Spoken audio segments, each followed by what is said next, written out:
Alors Vettel, mieux vaut prendre le bus touristique pour préparer Monaco. D'après Vettel, les simulateurs ne reproduisent pas précisément les conditions auxquelles feront face les pilotes au Grand Prix de Monaco. Donc les voitures ont gagné du poids, ça on est au courant. Devant composer avec des bolides moins vifs en conséquence, les pilotes étaient à la peine dans les virages lents lors des essais hivernaux et des premières courses, ce qui est une mauvaise augure pour le Grand Prix de Monaco. D'autant que pour préparer la course qui aura lieu dans les rues de la Principauté, les simulateurs ne sont manifestement pas d'une grande aide. Il vaudrait mieux prendre le bus touristique que faire du simulateur avant la course, a plaisanté Vettel.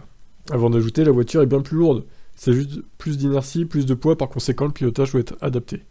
Charles Leclerc, lui, a grandi dans les rues de Monaco, mais il n'y a pas eu énormément de réussite depuis le début de sa carrière en sport auto, puisqu'il n'y a jamais vu le drapeau damier en 5 courses.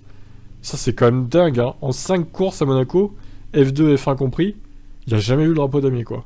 Ce sera très compliqué à estimer Leclerc, nous avons évidemment gagné pas mal d'appui. Nous aurons beaucoup d'appui dans les virages rapides, mais à Monaco, il n'y en a pas beaucoup, et les virages lents sont très compliqués. On sent le poids de la voiture, elle est plus raide par ailleurs, ça va donc être dur. Quant à Ocon, il n'a pas manqué de rappeler qu'avec des roues plus grandes surmontées de nouveaux appendices, la visibilité pourrait poser problème. Peut-être que la visibilité va être délicate à Monaco car les pneus sont plus hauts sur les côtés. Se rapprocher des rails sera donc plus dur. Mais une fois que nous y ferons, je pense que ça ira. Alors on avait dit pareil pour le Jeddah, mais au final, bon, il n'y a pas eu de gros carambolages. À part, évidemment, toujours le même, alias Latifi. Voilà, donc on verra ce que ça donne. Peut-être le dernier Grand Prix de Monaco, ou l'un des derniers de la Formule 1, cette année, puisqu'il semblerait que la F1 veuille jarter Monaco du calendrier. À voir.